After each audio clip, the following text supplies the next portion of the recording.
দেশ এবং দেশের বাইরে থেকে আমার এই ভিডিওটি দেখছেন তাদেরকে কৃষি কথা চ্যানেল থেকে স্বাগত।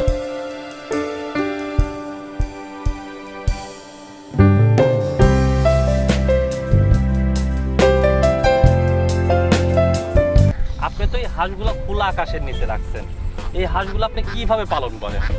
আমরা খোলা আকাশে খোলা আকাশের মাঠের মধ্যে এক জাল নেট দিয়ে গেট করে সেখানে মনে করেন রাখি আর বাও তুলে সেখানে থাকি।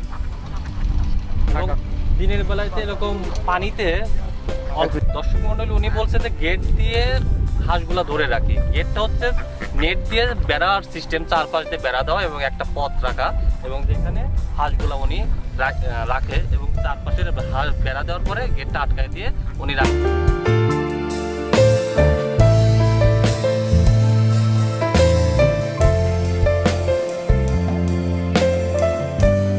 আর তাছাড়া বাকি সময়টা খোলা আকাশে দিচ্ছে, এই পানির ভিতরে উনি হাঁসগুলা রেখে দেয়। এবং আপনি যে হাঁসগুলা রেখে দিচ্ছেন কয়টার দিকে গেট থেকে হাঁসগুলা এখানে আনেন এবং কয়টার দিকে নিয়ে যান? মনে করেন যে সকাল 7টায় ছাড়ি, তারপরে বিকেল মনে করেন যে সন্ধ্যা 6টা 6:30টার দিক আবার ঘরের মধ্যে দিই। সন্ধ্যা 6:30টার দিকে ঘরের ভিতরে দেন আর রাতটুকু শুধু ঘরের ভিতরে থাকে এবং ডিমগুলো ঘরের ভিতরেই পারে। ডিমটা মনে করেন যে হলো ভোর 5টায় তুলে রেখে সাইডে তারপরে হলো 8টাও ছেড়ে দিই। এখন তো শুষ্ক মৌসুম, তখন কি আপনি সকালবেলাতেই হাঁসের খাবার দেন না ওই পুকুরে খাবার আছে? না, সকালে হয়তো হালকা কিছু ধান দেই, ধান দেওয়ার পর তারপরে হাঁস ওই ধান কটা কিছু খাওয়া দাওয়া করি, তারপরে ওই পানিতে নামে যায়। আচ্ছা, এই যে হাঁসগুলা দেখতেছি, এই হাঁসগুলার বয়স কতদিন? হাঁসগুলোর বয়স হলো এখন মনে করেন যে 9 মাস হয়ে গেছে। 9 মাস। এই হাঁসগুলা কয় মাস থেকে ডিম দেওয়া ধরছে? কয় মাস বয়সের থেকে ডিম পারে? মনে করেন যে 5 থেকে 6 মাসের 3 ফুল ডিম দেওয়া ধরে। 5 থেকে 6 মাস, তার মানে আপনি 3 মাসে হাঁসগুলা ডিম দিচ্ছেন। হ্যাঁ। এবং 600 যদি হাঁস থাকে তাহলে প্রতিদিন কি পরিমাণ ডিম আপনি পান? মনে করেন যে 600 হাঁসে আমার যেমনি 550 ডিম ছিল আসে। তার মানে আপনি 600 হাঁসে 550 ডিম পান এবং ডিমগুলা যে আপনি যে বেড়া দিয়ে রাখছেন ওই বেড়ার ভিতরে রাত্রে ভোরে ডিমগুলা পারে। আপনি ডিমগুলা রেখে হাঁসগুলা ছেড়ে দেন এবং ডিমগুলা আপনি দেখা যাচ্ছে আপনি তো মানুষ একা না, আপনার সাথে কেউ আছে? লোক আছে। ডিমগুলো আপনি কোথায় বিক্রি করেন? ডিম বিক্রি করি মনে করেন যে বাজারে বিক্রি করি। ডিমের দাম কেমন?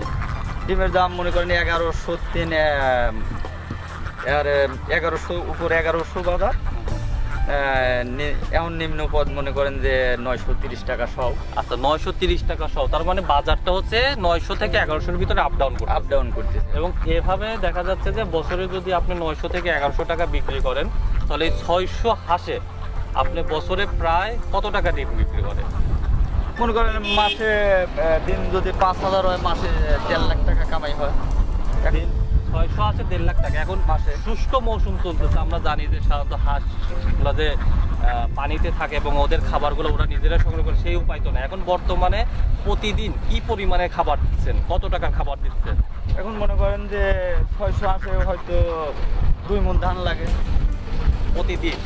তার মানে মাসে আপনার 60 মণ ধান লাগতেছে। 60 মণ ধান লাগে প্রতিদিন। এইভাবে কতদিন খাদ্য দিতে হবে বর্ষা না আসা পর্যন্ত? যখন ধান কাটি ফেলাবে তখন মনে করেন যে আর ধান লাগবে না। যখন ধানগুলা কেটে ফেলবে, যখন হাঁসগুলো আর কি বিচরণ করতে পারবে খেতে, তখন আর খাদ্য দেওয়া লাগবে এবং তখন যে ডিমটা পাবেন সে ডিমটা মনে করেন সম্পূর্ণ টাকাই লাভ থাকবে। এখন আপনি বলেন যে এই হাঁসগুলা যে আপনি প্রাপ্তবয়স্ক হাঁসগুলা কিনছেন, কত টাকা করে কিনছেন? আমার এই হাঁস কিনা ছিল মনে করেন 30,000 টাকা সহ। কোথায় থেকে কিনছেন? কিনছিলাম এগুলো হলো মনে করেন মোহনপুর থেকে। ওটা কি খামার ছিল না? ওটা খামার, সে খামার করছে। এবং আপনার সাথে যোগাযোগ করলে কি আপনি ওই খামার পর্যন্ত আমাদের নিয়ে যেতে পারবেন কিংবা ওনার সাথে যোগাযোগ করার কোনো নাম্বার দিতে পারবেন? হ্যাঁ, পারবো। তাহলে আপনি মোহনপুর থেকে হাঁসগুলো যখন আনছেন কিভাবে আনছেন, কিসের মাধ্যমে আনছেন? মনে করেন যে ওই খাসি গাড়ি আছে, ওই গাড়িতে করে নিয়ে আইছি। আপনি যখন হাঁসগুলো আনলেন, আপনি হাঁস চাষ করার আগে কি করতেন? আমি তখন পিজের ব্যবসা করতাম। তখন পিজের ব্যবসা করতেন, এবং আপনি হাঁস চাষের সাথে কতদিন ধরে সম্পৃক্ত? আজ 2-3 বছর। কিভাবে হাঁস চাষে আপনি উদ্বুদ্ধ হলেন, কি কারণে, কোথা থেকে আসছে? ওই দেখলাম আমার এলাকার লোকজন হাঁস চাষ করে টাকা অনেক উপার্জন করতো। ওইগুলো দেখে সারি দেখলাম যে আমি পিজের ব্যবসা করি, হয়তো অল্প ইনকাম হয়, এগুলো পোষায় না।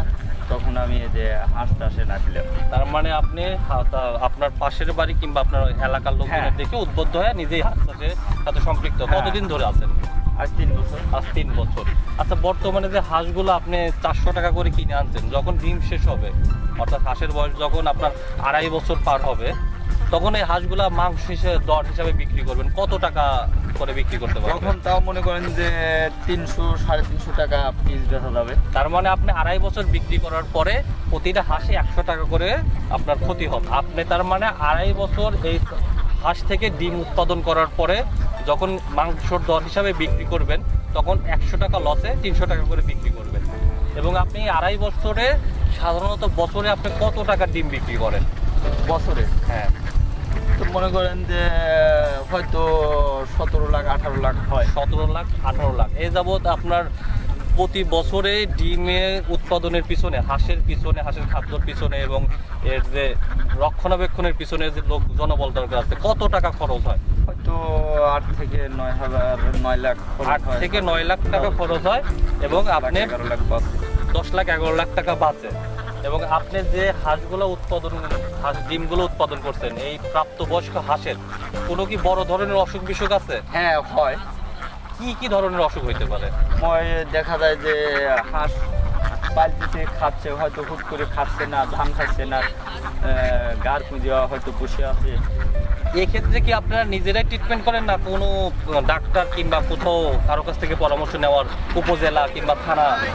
আমরা এগুলো মনে করেন যে নিজেরাই হয়তো ট্রিটমেন্ট করে দেই, কিন্তু ওষুধ পানি নিজেরাই দেই, ডাক্তারের ঘর থেকে নিয়ে আসি, না এক্ষেত্রে কোনো সরকারি কোনো প্রতিষ্ঠান, হ্যাঁ উপজেলা যে আপনার পশু সম্পদ মন্ত্রণালয়ের যে অফিসগুলো আছে, এক্ষেত্রে কি তারা আপনাদের কখনো সাহায্য করে? না। আপনারা কি তাদের কাছে কখনো গেছেন? না, তাই নাই, তারাও আসে নাই। আচ্ছা, তার মানে তাদের আপনারা বলতে পারেন যে আপনারা হাঁস চাষ করেন নিজের উদ্যোগে, এবং অসুখ বিসুখ যা হয় নিজ উদ্যোগেই ট্রিটমেন্ট করেন। পাশাপাশি যদি মনে হয় যে আরেকটু বড় সমস্যা, তাহলে স্থানীয় যারা ডাক্তার আছে, পশু চিকিৎসক আছে, তাদের কাছে আপনারা যা শরণাপন্ন করেন, তারা ওষুধ দেন। আচ্ছা, এই হাঁস প্রাপ্তবয়স্ক ডিমওয়ালা হাঁসের ক্ষেত্রে কি অসুখ হইতে পারে? আপনি দু একটা অসুখ রোগের নাম বলতে পারবেন আমাদের? হ্যাঁ বলেন। হয়তো হুট করে একটা হাঁস হয়তো ঘাড় পুঁজি করে বসে আছে, হয়তো ঠান্ডা লাগছে, হয়তো পাও পড়ে গেছে, এই কি প্যারালাইজ। তার মানে আপনার এই হাঁসগুলোর পিছনে যে কয়েকটা অসুখ হয়, তা প্রথম হচ্ছে ঘাড় বাঁকা হয়ে যায়, পা প্যারালাইজড হয়ে যায়, কিংবা দেখা যায় যে খাচ্ছে না। এই 3টা সমস্যা হচ্ছে মূলত প্রধান সমস্যা, এবং এই 3টা সমস্যার সমাধানের জন্য ওনারা নিজেরাই ট্রিটমেন্ট দেয়, আর বাকিটুকু ওনারা স্থানীয় যে পশু চিকিৎসক আছে তাদের কাছ থেকে শরণাপন্ন হয়। আপনার এই হাঁসগুলো আমরা দেখতেছি, আপনার হাঁসগুলো দুপুরবেলা এই যে রোদের ভিতরে আছে, রোদের ভিতরে রাখার ফলে কি কোনো সমস্যা হয়? সমস্যা হয়, আবার হয়ও না, কিন্তু বেশি রোদ উঠলি পারে হয়তো রাতের বেলায় একটা ওষুধ আছে, ওই পানির ভিতর গুলা দিলি পারে, আল্লাহ যদি সেই সমস্যাটা। আপনারা তো খোলা মাঠে হাঁস লালন পালন করেন, তো এখানে দেখা যাচ্ছে যে আমরা যেহেতু গ্রামীণ পরিবেশে, তো এখানে দেখা যাচ্ছে ওই বন বিড়াল, শিয়াল এর উপদ্রব আছে। তো রাত্রে ঘুমায় গেলেন, কি দেখা গেল যে শিয়াল কিংবা বন বিড়াল এসে আপনাদের খামারে অ্যাটাক করলো, যে আমরা যে আপনার বেড়াগুলা দেখলাম, এক্ষেত্রে কি আপনারা রাত্রে পহরা দেন, না হচ্ছে আপনারা নিজেরাই বুঝতে পারেন হাসতে চাইলে? হ্যাঁ, হাঁস হয়তো আমরা সেখানে থাকি, মনে করেন হাড় যদি হলো শব্দ করে ওঠে, শিয়াল আইলে হয়তো শব্দ করে ওঠে, তখন আমরা সাথে সাথে উঠি লাইট মারি, দেখি হয়তো বাড়িতে সাইডে বাড়ি জাল দেওয়া থাকে, মানে এগুলো মনে করেন যে আমরা সেটা সিস্টেম করেই রাখি। আচ্ছা, আপনি এই খোলা মাঠে হাঁস চাষ করার পিছনে যারা এই এলাকার, আপনি যদি এই এলাকাতে বাড়ি, এমনি এমনি কিছু বলবেন যে অন্য কোনো সমস্যা, যে আপনার প্রাকৃতিক যে দুর্যোগগুলো হয়, সাধারণত দেখা যায় যে ঝড় হয় কিংবা দেখা যাচ্ছে হঠাৎ করে বৃষ্টির পানি জমে যায়, এক্ষেত্রে কি কোনো সমস্যা থাকে যে হয়তো বা হাঁস মারা যাবে কিংবা হাঁস মারা যাওয়ার একটা ভয় থাকে? না, আল্লাহ দিলে ঝড় হলে পারে হয়তো হাঁসের কিছু হয় না। হাঁসের কিছু হয় না, সাধারণত দেখা যায় যে হাঁস তাপমাত্রা, ঝড় এবং বৃষ্টির ভিতরে সহনীয় পর্যায়ে থাকতে পারে।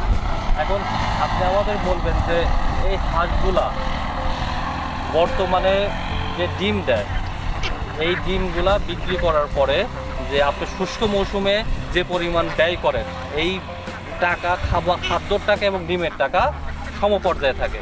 এবং যখন আপনি বর্ষা মৌসুমে হাঁসগুলা ক্ষেতের ভিতরে ছাড়াই দিতে পারেন, তখন আপনার মোটামুটি খাদ্য কিনা লাগে না, তখন আপনার হচ্ছে একটা ওই ডিম বিক্রি করা টাকা থেকে আপনার আয় হয়। তার মানে আপনি বলতে চাচ্ছেন যে বছরের 3 মাস হচ্ছে আপনি খাদ্য দেন, এই 3 মাসের ডিমগুলো থেকে যে পরিমাণ আয় হয় ওই পরিমাণই খাদ্যর পিছনে ব্যয় হয়, এবং বাদ বাকি যে 9 মাস থাকে ওই 9 মাসে সে এই ডিম বিক্রি করার পর সামান্য কিছু যে শ্রমিক বিল আছে এই বিল এবং সাধারণ যে অসুখগুলো আছে, সাধারণত যে হালকা ট্রিটমেন্টগুলো আছে, এই ব্যয় করার পর ওই 9 মাসের টাকাটাই ওনার থেকে যায়।